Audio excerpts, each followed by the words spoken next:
আসসালামু আলাইকুম। ওয়ালাইকুম আসসালাম। আমি হতো মাইক থাকলে সরি, আমি খুবই আনন্দিত, আমার পরিবার আনন্দিত, আমার নেতৃবৃন্দ কর্মীরা আনন্দিত, আমার এলাকাবাসী আনন্দিত যে নবনির্বাচিত আমাদের শরীয়তপুর 2 আসনের মাননীয় সংসদ সদস্য জনাব শফিকুর রহমান তিরুল সাহেব আমাদের কাছে এসছেন। উনি নিজেই প্রোগ্রাম দিয়ে এসছেন, এটা আমাদেরকে গৌরবান্বিত করেছে। এবং আমার বড় ভাই যেমনটা আশ্বাস দিলেন তেমনটা আমিও কথাই বলতে চাই যে আমরা যে কাজটুকু করবো সেটা হলো আমাদের দেশের উন্নতির প্রভাব। সেক্ষেত্রে উনি আমার কাছে যে ধরনের সহযোগিতা চাইবেন, পার্টিকুলারলি মেডিকেল লাইনে ওনার মেয়েও ডাক্তার হয়েছে মাশাআল্লাহ, আমরা সবাই মিলে এখানকার হেলথ সিস্টেমে কন্ট্রিবিউট করবো ইনশাআল্লাহ।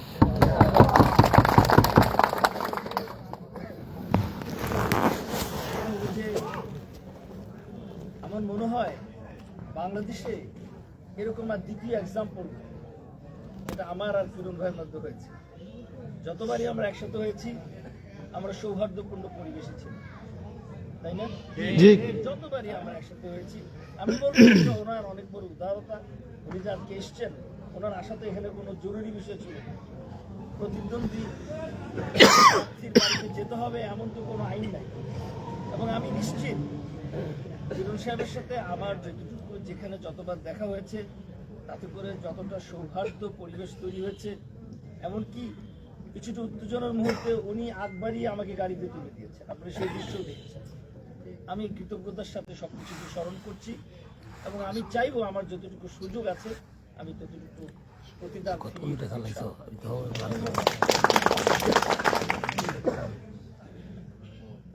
আসলে আমরা কিন্তু রাজনীতির ময়দানে এখন মনে হলো মুখোমুখি। আচ্ছা, আমরা যদি এরকম মুখোমুখি না হতাম ইলেকশন কি জমতো? আমি ক্যান্ডিডেট হওয়াতে মোটামুটি একটা ইলেকশন হয়েছে, একটা ক্যান্ডিডেবল ইলেকশন, ঠিক কিনা বলেন তো? এবং আমি নিশ্চিত জানি যে আপনারা যারা নেতা কর্মী আছেন বিএনপি, আপনারা আমি ক্যান্ডিডেট না হলে এই মূল্যায়ন হতো। আমি আশা করি নেতা কর্মীরা আমাকে একটু ভালোবাসা জানাবেন। এবং দেখেন আমি কিন্তু কালকেও আমার মামুর কাছ থেকে চা খেয়েছি। আমি 11টার সময় ওনার সাথে বসে চাটা খেয়ে আমার নেতা কর্মীর বিরক্ত ছিল, সময় নষ্ট করছেন, আপনাকে অতগুলো সেন্টারে যাইতে হবে। আরে বাবারে, সময় তো বয়ে যায়, সম্পর্ক ঠিক রাখা খুব ইম্পর্টেন্ট। তো উদাহরণ এরকমটা কম পাওয়া যাবে। আর ওনার নেতা কর্মীরা আমার এই ধরেন আমার যতটুকু করার ছিল বিগত সময়গুলোতে, আমার হসপিটালে এসছি কি আমার চেম্বারে এসছি, আমি কখনো এটা ডিসক্রিমিনেট করি নাই যে কে বিএনপি, কে জামাত, কে আওয়ামী লীগ।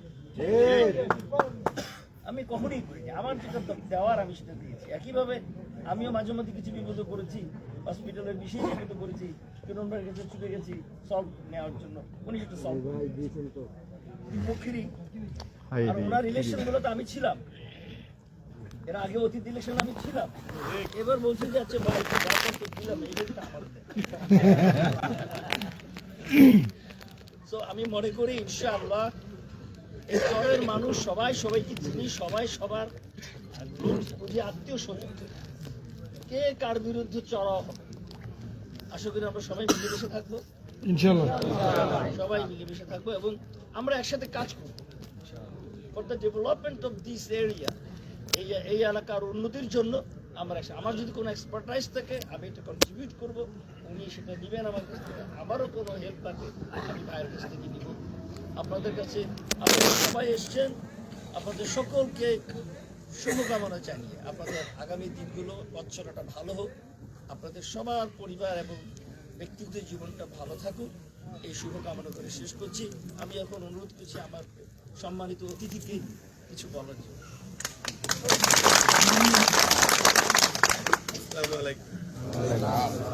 আমাদের যখন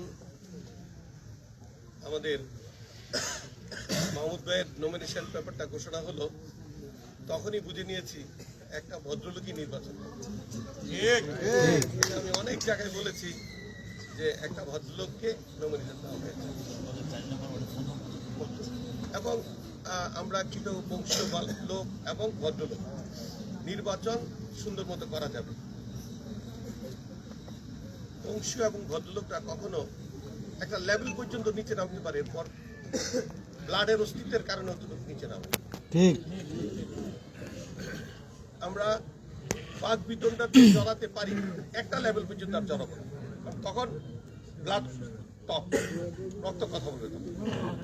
আমরা রক্তের মূল্যায়ন করতে গিয়ে আমরা অনেক অতটুকু পর্যন্ত আর আগাই না, চুপ হয়ে যায়। এই সমাজে আমরা অনেক কিছু দেখেছি গত 35 বছর। সেখান থেকে শিক্ষা গ্রহণ করে আজকে আমাদের নেতাকর্মীরা আমার বাসায় এসে তাদের মেসেজ দিয়েছি যে আজকের পর থেকে শফিকুর রহমান কিরণ শরীয়তপুর 2-এর এমপি, জাতীয়তাবাদী দলের এমপি নাকি। এখানে বিএনপি, আওয়ামী লীগ, জাতীয় পার্টি, জামাত ইসলাম সব দল থাকবে এবং আমার কোনো ডেভেলপমেন্ট কাজ হলে আমি এই গ্রুপের কাছ থেকে পরামর্শ নিয়ে, এবং মাহমুদ ভাইয়ের নাম উল্লেখ করে বলেছি, মাহমুদ ভাইকে সাথে করে নিয়ে পরামর্শ করে আমার যেখানে জ্ঞান কম সেখানে আরেকজনের জ্ঞান যদি বেশি থাকে তার কাছ থেকে পরামর্শ নেওয়াটা অপরাধ না, নিয়ে আমরা সুন্দর করে একটা নীড়, শান্তির নীড় তৈরি করি। আমি 100% আমি খুব অভিজ্ঞ, এই কথাটা আমি কখনো বলি না। আমি যেটার উপর এক্সপার্টিস আছে এর বাইরে আমি অনভিজ্ঞ। অনেক কিছু আছে যে একজন আওয়ামী লীগের নেতা বলবেন, আমাকে বলবেন যে এইভাবে এটা হচ্ছে, আমার মনে আমার চেয়ে তার জ্ঞান বেশি, অতএব তার জ্ঞানটা নেওয়া ঠিক হবে, তার পরামর্শটা নিলে এলাকাটা ডেভেলপমেন্ট হবে। মাহমুদ ভাই হেলথ সেক্টরে পায়োনিয়ার। আমি যদি দেখি যে আমি একটা হসপিটাল বানাচ্ছি, সেখানে আমার লাভ লস এবং এটার দীর্ঘায়িত্ব এবং সব কিছু মিলে আমি যদি ওনার কাছ থেকে পরামর্শ নেই, তাহলে এই যুক্তিক পরামর্শটা নেওয়া ঠিক হবে এবং এই ক্ষতির থেকে আমি বাঁচবো। আর যদি আমি আমার বুদ্ধিতে করি, এভাবে করি, তাহলে এটা সাকসেসফুলি হবে না। এটার উপর যে এক্সপার্ট তার কাছ থেকে নিলে এটা সুন্দর হতে হবে। এই বিশ্বাসটা আছে যে মাহমুদ ভাই, বাবু ভাই বা মিলন ভাই আমাদেরকে কোনো রং পরামর্শ দিতে পারে। আজকে আমাদের সমাজের রাজনৈতিক নেতাদের যেই পর্যায়ে নিয়ে এসেছিল সেখান থেকে আমরা একটু সরে যেতে চাই। আজকে আমি ঘোষণা দিয়েছি, আমাদের কর্মী যদি জামাত ইসলামের অফিসে গিয়ে বসে গল্প করে চা খাইতে চায়, পারিবারিক কোনো অনুষ্ঠানে যেতে চায়, আমার শরীয়তপুর জেলা বিএনপির প্রেসিডেন্ট হিসেবে আমার কোনো আপত্তি নেই। যদি কোনো নেতার বাসায় যেতে চায়, তার পার্টি অফিসে বসে চা খাইতে চায়, আপত্তি নেই। যদি জাতীয় পার্টির কোনো অফিসে যেতে চায়, কোনো আপত্তি নেই, কারণ এদেরকে ফ্রিডম দিয়ে দিতে হবে। ভিউ এক্সচেঞ্জে হৃদ্যতা বাড়ে। টেবিলে, চার টেবিলে যদি কাছাকাছি আসে, তাহলে সমস্যা অনেক সমাধান হয়ে যায়। আর যদি চার টেবিলগুলিতে আমরা পরিহার করি যে জামাত ইসলামের বিয়ে এখানে বিএনপি আসা যাবে না, তাহলে আমাদের সম্পর্কের অবনতি ঘটবে। আমরা উন্মুক্ত, আমাদের কোনো নেতাকর্মী কিন্তু নাককে খত দিয়ে রাজনীতি করেন না। আপনাদের প্রত্যেকের পার্সোনালিটি আছে, প্রত্যেকের একটা আইডেন্টিটি আছে ব্যক্তিগত। আপনারা দলের আদর্শ ভালো মনে করে করছেন, দল এই কথা বলে নাই যে আপনাকে সমাজচ্যুত করা হবে, আপনি এছাড়া বিএনপি সমাজ ছাড়া কোনো সমাজে চলতে পারবেন না। নো, আমি শফিকুর রহমান কিরণ বলে যাচ্ছি, উন্মুক্ত সবাই। আমি দেখেছি আমাদের এক আওয়ামী লীগের নেতা সর্দার বাড়ির বিয়ে, এটা আশিনগর 2 নম্বর ওয়ার্ডের সর্দার বাড়িকে বিয়ে, সেখানে বিয়ে খাইতে গেছি, হঠাৎ খাওয়ার মধ্যে দিয়ে একজন ছবি তুলতেছে, এক বয়স বৃদ্ধ খাওয়া বন্ধ করেছে, বাজার ছবিটা উঠে না, খাওয়ার আইকা সে দুটি গেছে মানুষকে কতটুকু ভীত সন্তুষ্ট করে ফেলেছিল যে বিএনপির বিয়েতে অন্য কেউ আসতে পারবে না, জামাত ইসলামের বিয়েতে অন্য কেউ আসতে পারবে না, আওয়ামী লীগের বিয়েতে অন্য কেউ আসতে পারবে না, শুধু আওয়ামী লীগই যাবে, বিএনপি জাতীয় পার্টি যাবে, জামাত ইসলামী যাবে। তো আমরা সমাজের, আমার অনেক কাছের আত্মীয়, আমার অনেক বোনদের আমি আওয়ামী লীগের পরিবারে বিয়ে দিয়েছি, আমি অনেক আওয়ামী লীগের সাথে আমার ভাইদের বিয়ে শাদী হয়েছে। ওই তারা তো আমার আত্মীয়, তারা তো আমাদের সুখে দুঃখে পাশে দাঁড়ায়। এইটাই রং দিলে ওটাকে সমাজটাকে 3-4টা ভাগ টুকরা করা, এটা করা যাবে না। যারা সমাজকে ভালোবাসে, যারা দেশকে ভালোবাসে, তারা এটা করে না। আজকে 1 ঘন্টা কথা বললে যদি সমস্যার সমাধান হয়, যাবেন না কেন? আমাদের একজন বিচারক আছেন জামাত ইসলাম, সে যদি একটা সুপরামর্শ দিয়ে যদি ওই সমস্যাটার সমাধান করতে পারে, আপনার যেতে কোনো অসুবিধা নেই। আমার তো না নাই। আমরা সবাই একখানে বসেই সমাধান করবো, উন্নয়ন করবো সবাই একত্রে বসে। আমার অ্যাপ্রোচ থাকবে যে আমাদের বড় ভাই মিলন ভাইয়ের কাছে, মিলন ভাই যেন আমাদের দুই ভাইকে আগে দেয়। বাবু ভাই তো আছেই, মাহমুদ ভাই এই সেক্টরে ছাড়াও ইদানিং যেই ঘোরা ঘুরেছে এই সোদপুর দুয়ের রাস্তাঘাটের অবস্থা, করুণ অবস্থা, এটা জানে। সেখানে যদি আমরা প্রায়োরিটি চিন্তা করি যে মাহমুদ ভাই চলেন আমরা এই রাস্তাগুলি করতে চাই, একটু পরামর্শ দেন কোন দিক দিয়ে করলে ভালো হয়, একটু পরামর্শ দেন। আমরা দুইজন একই গাড়িতে গেলাম, দেখলাম আরে বাবা জামাতের ক্যান্ডিডেট, বিএনপির এমপি দুইজনে একসাথে বসে রাস্তা দেখতেছে, তার মানে একটা কিছু ঘটবে। যে ফেল করে আর যে পাস করে তার চেয়ে দায়িত্ব বেশি হলো মাহমুদ ভাই। আমি একটা 2 নম্বরই করলাম করে আমি কন্ট্রাক্টারি দিয়ে দিলাম আমার দলের ছেলেরে। মাহমুদ ভাই দেশে আইসা একটা স্টেজ আদায় বলবে, প্রথম আমারে বলবে এই কিরণ ভাই এই যে এখানে 2 নম্বরই চলতেছে, এটা সতর্ক হন। আমি যদি একবার দুইবার সতর্ক নয়, এরপর দিন উনি স্টেজে তারাই বলবে কিরণ সাহেবকে আমি সরাসরি বলেছিলাম, সে তার কর্মীদের দিয়া এই যে 2 নম্বর ইট দিয়া রাস্তা করতে, এই যে 3 নম্বর পাথর দিয়া রাস্তা করতেছে, ওনারা হবে সমাজের আয়না, রাজনীতিক আয়না। এই যখন 2-3টা বলবেন তখন তো আমার বলতে হবে যে মাহমুদ ভাইকে যুগে রাখলে তো অসুবিধা, নিয়ে তখন এই জিনিসগুলি কমে আসবে আর দেশ এবং সমাজ লাভবান হবে।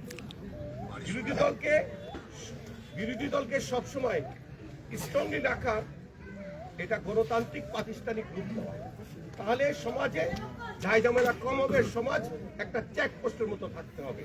যেই পরিবারে অ্যাকাউন্টেবিলিটি না থাকে, জবাবদিহিতা না থাকে, সেই পরিবার ধ্বংস হয়ে যায়। দেশ, রাষ্ট্র, সমাজ একই অবস্থা, একটা পরিবার আর একটা রাষ্ট্র একই কথা। আমাকে যদি কেউ নিয়ন্ত্রণ না করে, অনিয়ন্ত্রিত হয়ে যায়, তখন আমার মধ্যে এক নায়কতন্ত্র সৃষ্টি হবে এবং আমার মধ্যে অসুরের শক্তি ভর করবে, এবং তখন আমি সাধারণ মানুষকে জিজ্ঞেস করবো না, তখন আমি আমার যা মনে যাও সরো তোমাদের কে লাগবে না। এই মৌনাবপূর্ণ অবস্থায় দেশকে ক্ষতি করা হয়। যেখানে চেক অ্যান্ড ব্যালেন্স থাকবে, যেখানে চেকপোস্ট থাকবে, সেখানে 2 নম্বরই কিছু ঢুকবে না। আমি আমাদের সকলের মঙ্গলের জন্য মাহমুদ ভাইকে আমাদের পাশে থাকবে, ডেভেলপমেন্ট ওয়ার্কে আরো যদি কোনো পরামর্শ থাকে মাহমুদ ভাই আমাদেরকে বলবে যে একটু বসা দরকার, আমরা বসে আমাদের অঞ্চলগুলি আমরা সাজাবো, 2 ভাই মিলে সাজাবো। আমার মনের মতো একজন মানুষ যে কাজে খাটানো যাবে। আমি মাহমুদ ভাইয়ের বয়সে ছোট, এটা আমার দায়িত্ব মাহমুদ ভাইকে আগায় নেওয়া, আমার দায়িত্ব মাহমুদ ভাইয়ের থেকে পরামর্শ আমার নেওয়া। অতএব আমি যেখানে মাহমুদ ভাইয়ের সাথে আমার দেখা হয়েছে, আমি সেখানেই আগ বাড়ায় গিয়েছি। অতএব আপনাদের এই মেসেজটা দেওয়ার কারণ হলো পরিষ্কার, শুধু জামাত ইসলামের বাড়িতে এসে জামাত ইসলামের গুলাই ফেলে বক্তব্য দেওয়ার ইচ্ছা চিন্তা আমার নাই। পরিষ্কার মেসেজ, আমরা সকল রাজনীতিবিদদের সাথে সৌহার্দ্যপূর্ণ সম্পর্ক রেখে দেশ ডেভেলপমেন্ট করব। যদি দেখি আগপাড়ায় কোনো নেতা রাজনীতিক দৃষ্টিচারণ করছেন, সে দল থেকে বহিষ্কার হওয়া তার কিছু উপায় থাকবে। ব্যক্তিগত স্বার্থের কারণে কোনো কিছু করতে দেবেন, তার দায়ভার দল বহন করবে না। পরিষ্কার হিসাব, নির্বাচন খেলা শেষ, এখন আমাদের দেশ গড়ার সময়। সবাইকে ঝাঁপায় পড়তে হবে, সৌহার্দ্যপূর্ণ সম্পর্ক রেখে আমাদের এলাকাটা সাজাইতে হবে। সবাই হিসাব তো ক্লিয়ার। আর আমাদের বড় ভাই থাকবে রেফারি, যে বেশি আমরা আল্লাহ আমাদের এখানে আসার কারণটা হলো, আমি যেখানে ছিলাম 6 মাস আগে আমি সেখানে কিন্তু আছি, আমি ঈশ্বরী নেই। মাহমুদ ভাইও যেখানে ছিল সেখানে আছে। কথার বক্তব্যটি বুঝেছেন যে আমরা কোথায় ছিলাম। তো আপনাদেরকে এই অন্তর দিয়ে আমাদের যে আত্মীয়তা করেছেন, বিশেষ করে আমি তাদের শ্রদ্ধা ভরে রেসপেক্টে আমি, এবং আমাদের যে কোনো দুঃসময় আপনারা আমাদের পাশে থাকবেন দেশ গড়ার স্বার্থে, এই আশাবাদ ব্যক্ত করে আপনারা কোনো আচরণে যদি একটু কষ্ট পেয়ে থাকেন, ক্ষমা সুন্দর দৃষ্টিতে। 2, আমার ব্যক্তিগতভাবে যদি কোনো ভুল হয়, আমার ভুল হতে পারে, আমি মানুষ। আপনি ভুল যদি আমাকে কেউ ধরে যে আমি অ্যাডমিট করি না, এটা আমার ভুল হয়েছে, এটা আমার গুণ বলা চলে। আমি যদি কোথাও আটকে যাই, যদি কোথাও ভুল ধরা পড়ে, আমি বলে হ্যাঁ হয়তো আমার এটা ভুল হয়েছে। এই মানসিকতা আমার আছে। ভুল থেকে শুদ্ধ হওয়া, ভুলকে অ্যাডমিট করা। যাই হোক, আমি আপনাদের সকলের কাছে দোয়া চাই, আল্লাহ যেন আমাদের এই আলোচনাটা কবুল করে নেন, আল্লাহ যেন আমাদের সঠিক পথে চলার তৌফিক দান করে, আল্লাহ যেন আমাদের মনে যে ব্যথা, যে কষ্ট, সেটা দূর করে হাসি মুখে যেন আমরা এই দেশটা পরিচালনা করার জন্য একে অপরকে সহযোগিতা করি। সবাই ভালো থাকবেন। আর আমাদের মানবিকতার অভাব মাথায় রেখেন। একজন ভালো মানুষ, মানবিক মানুষ হওয়াটা জরুরি। আমাদের দেশের মানুষের মানবিকতার অভাব। আপনি পিএইচডি করেছেন, ডক্টরেট করেছেন, অনেক কিছু করেছেন, কিন্তু আপনি মানবিক লোক না। আমি ওদিন ক্যাম্পিংয়ে বেরিয়েছি, আমি আর না, আরো 2-3 জন ছিলেন।